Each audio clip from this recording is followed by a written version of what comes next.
महाभारत की कथा के अनुसार जब महाभारत युद्ध समाप्त हुआ और श्री कृष्ण ने पांडवों को उनका राज्य वापस दिला दिया, तब पांडवों ने राजकाज किया और धर्म के मार्ग पर राज्य को सुचारू रूप से चलाया। लेकिन समय के साथ पांडवों में वैराग्य भाव जागृत होने लगा। एक दिन युधिष्ठिर ने अपने भाइयों और द्रौपदी से कहा कि अब समय आ गया है कि हम संसार के मोह को छोड़कर हिमालय की यात्रा करें और मोक्ष प्राप्त करें। युधिष्ठिर के साथ अर्जुन, भीम, नकुल, सहदेव और द्रौपदी भी इस यात्रा में शामिल हो गए। वे सभी एक एक करके हिमालय की ऊंचाइयों की ओर बढ़ने लगे। इस यात्रा में वे अपने शरीर को त्याग कर मोक्ष की प्राप्ति का प्रयत्न कर रहे थे। सबसे पहले द्रौपदी गिर पड़ी। भीम ने युधिष्ठिर से पूछा, द्रौपदी क्यों गिर गईं? तब युधिष्ठिर ने उत्तर दिया, द्रौपदी ने अर्जुन को हमेशा अपने अन्य पतियों से अधिक प्रेम किया। यह उनके मोह और पक्षपात का प्रतीक है और इसी कारण वह अपने इस पाप के बोझ के कारण गिर पड़ी। युधिष्ठिर के इस उत्तर से यह स्पष्ट होता है कि मृत्यु के समय व्यक्ति के पाप ही उसके कर्मों का हिसाब करने का कारण बनते हैं।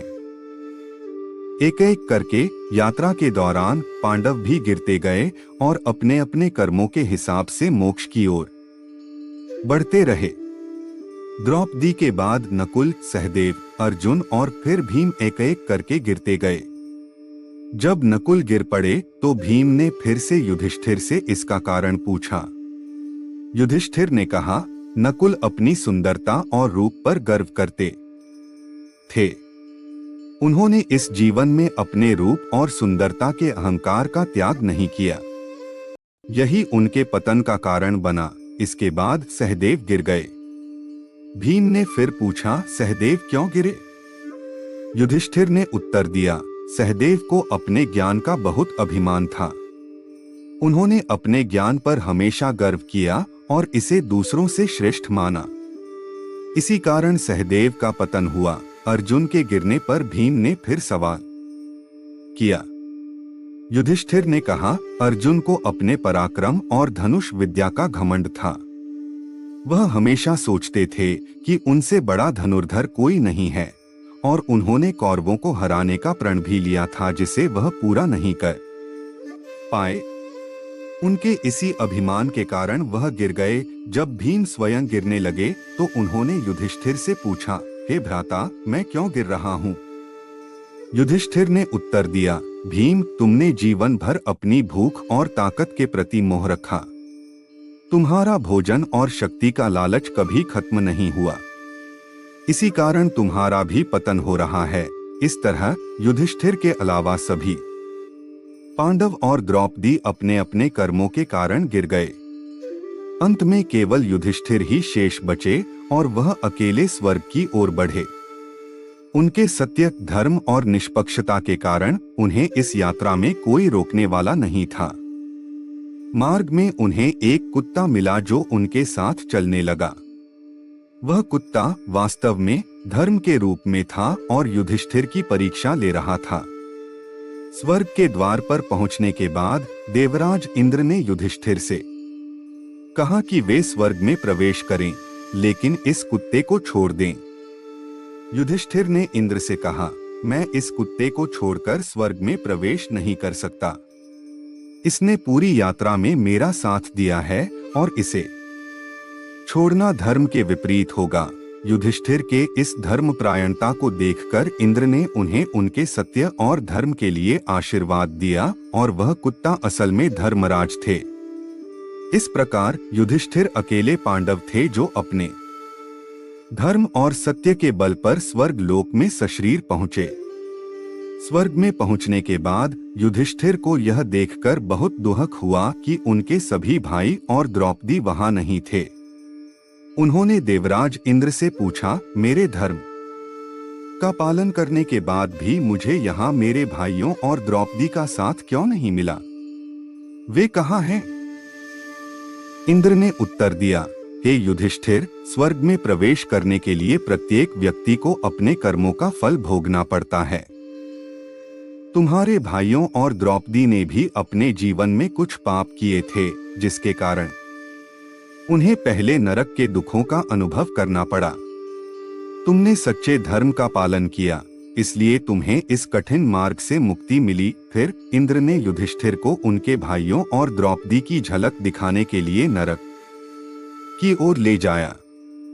जब युधिष्ठिर ने नरक में अपने भाइयों और द्रौपदी को कष्ट में देखा तो उनका हृदय व्यथित हो गया। उन्होंने सोचा कि अगर मेरे भाई और द्रौपदी नरक में हैं, तो मुझे भी उनके साथ ही रहना चाहिए, भले ही स्वर्ग का सुख मुझे छोड़ना पड़े। उनकी यह भावना देख स्वर्ग और नरक के दृश्य गायब हो गए। यह मात्र एक परीक्षा थी। इंद्र ने युधिष्ठिर से कहा, यह सब तुम्हारे धैर्य और करुणा की परीक्षा थी। सच्चाई और धर्म के प्रति तुम्हारी निष्ठा को परखने के लिए यह दृश्य रचा गया था। वास्तव में तुम्हारे सभी भाई और द्रौपदी पहले ही अपने पापों से मुक्त हो गए हैं और वे स्वर्ग में उच्च स्थान पर पहुंच चुके हैं। फिर युधिष्ठिर को उनके भाइयों और द्रौपदी के साथ स्वर्ग में स्थायी निवास प्राप्त हुआ। इस प्रकार महाभारत की यह कथा हमें सिखाती है कि सच्चा धर्म, निस्वार्थता और करुणा ही वास्तविक मोक्ष का मार्ग है। युधिष्ठिर ने अपनी निष्ठा और धर्म के कारण यह सर्वोच्च स्थान प्राप्त किया, जहां अंततः सभी पांडव और द्रौपदी मोक्ष के आनंद में एक साथ रहे। स्वर्ग में अपने भाइयों और द्रौपदी के साथ पुनर्मिलन के बाद युधिष्ठिर को संपूर्ण शांति और संतोष का अनुभव हुआ। वहां वे सभी एक दिव्य रूप में थे और उन्हें सांसारिक जीवन की सभी कठिनाइयों और कष्टों से मुक्ति मिल चुकी थी। स्वर्ग में युधिष्ठिर और उनके भाइयों ने वेदों और धर्म ग्रंथों का अध्ययन किया और देवताओं के साथ समय बिताया। उनके सामने ब्रह्मा, विष्णु, महेश और अन्य देवताओं ने प्रकट होकर उनका स्वागत किया और उनके कर्तव्यों और धर्म का सम्मान किया। इस दिव्य अवस्था में युधिष्ठिर को यह समझ में आया कि जीवन में जो भी कष्ट, संघर्ष और परीक्षा उन्होंने झेली, वह आत्मा को परिपूर्णता और मोक्ष की ओर ले जाने के लिए थी। उन्होंने महसूस किया कि सच्ची भक्ति और कर्म योग से ही आत्मा परमात्मा से मिलन की ओर बढ़ती है। इस स्वर्गीय जीवन में सभी पांडवों और द्रौपदी ने समस्त मोह और द्वेष का त्याग कर दिया था। उनके बीच अब कोई भेदभाव, कोई ईर्ष्या या विवाद नहीं था। वहां केवल शांति, प्रेम और करुणा का साम्राज्य था। महाभारत की यह कथा यहीं समाप्त होती है, जो यह संदेश देती है कि मनुष्य को अपने जीवन में सच्चे धर्म, कर्तव्य और निस्वार्थता का पालन करना चाहिए। किसी भी परिस्थिति में अपने सत्य और धर्म का मार्ग नहीं छोड़ना चाहिए, क्योंकि यही मार्ग हमें मोक्ष और परमात्मा की ओर ले जाता है। अंततः पांडवों और द्रौपदी ने अपनी जीवन यात्रा के माध्यम से यह सिद्ध कर दिया कि चाहे कितने भी संघर्ष और कठिनाइयां हों, सच्चाई और धर्म के साथ किए गए कर्म ही आत्मा को मुक्ति की ओर ले जाते हैं। स्वर्ग में पांडवों और द्रौपदी को पूर्ण शांति प्राप्त हो चुकी थी, लेकिन एक दिन युधिष्ठिर के मन में यह प्रश्न उठा कि इतने बड़े युद्ध और इसके विनाश का क्या अंतिम उद्देश्य था। उन्होंने धर्मराज से पूछा, हे धर्मराज, इस महायुद्ध का इतना विनाशक परिणाम क्यों हुआ? क्या इससे मानवता को कोई सीख मिली? धर्मराज ने कहा, हे युधिष्ठिर, महाभारत का युद्ध केवल एक राजनैतिक या पारिवारिक संघर्ष नहीं था, बल्कि यह धर्म और अधर्म के बीच का युद्ध था।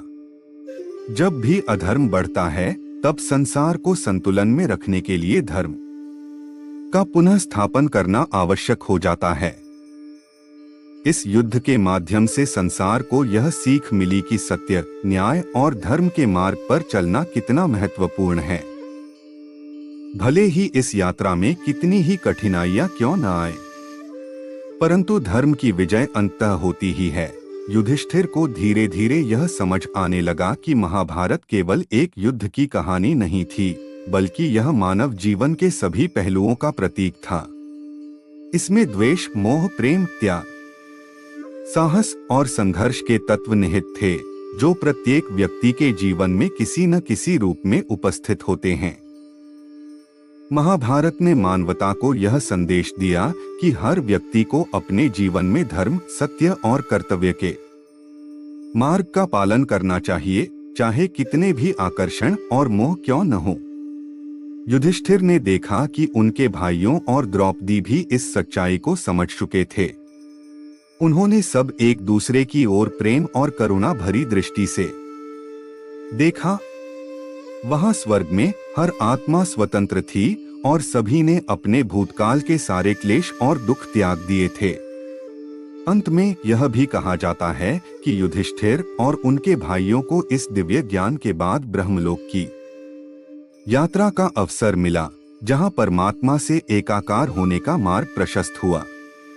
वहां सभी पांडव और द्रौपदी अपने समस्त कर्मों से मुक्त होकर परम शांति की अवस्था में पहुंच गए, जहां आत्मा और परमात्मा का मिलन होता है और सभी सांसारिक मोह समाप्त हो जाते हैं।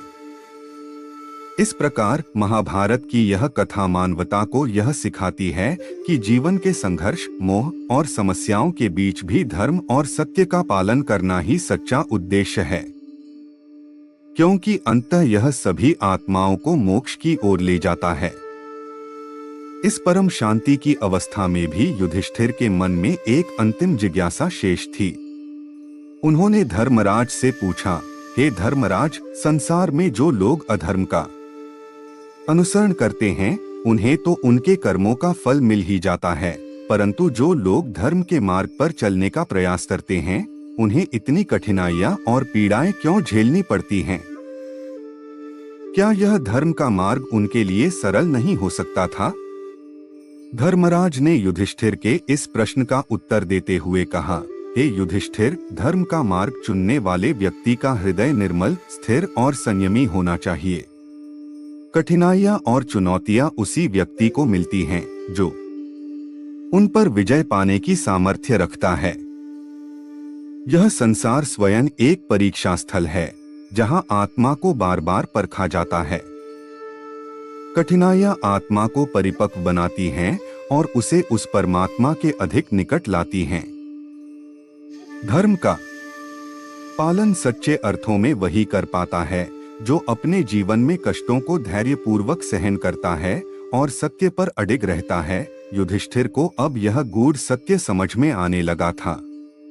उन्होंने अनुभव किया कि संसार में सभी कठिनाइयों और संघर्षों का उद्देश्य आत्मा को दृढ़ बनाना और उसे मोक्ष की ओर उन्मुख करना होता है। स्वर्ग के इस दिव्य वातावरण में युधिष्ठिर ने अपने सभी पिछले अनुभवों को पुनः स्मरण किया और हर पीड़ा, हर बलिदान और हर संघर्ष का वास्तविक अर्थ समझने लगे। फिर कुछ समय के बाद युधिष्ठिर और उनके भाइयों को ब्रह्मलोक से बुलावा आया। यह ब्रह्मांड का वह स्थान था जहां आत्माएं अपने अंतिम मिलन के लिए पहुंचती हैं। ब्रह्मलोक में प्रवेश करते ही युधिष्ठिर, अर्जुन, भीम, नकुल, सहदेव और द्रौपदी की आत्माओं का परमात्मा से साक्षात्कार हुआ।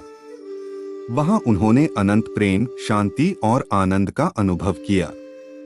इस अवस्था में वे सभी समझ चुके थे कि जीवन के सभी दुख, मोह और आकर्षण मात्र एक माया का खेल थे, जो आत्मा को परमात्मा तक पहुंचने के मार्ग में परखने के लिए रचे गए थे।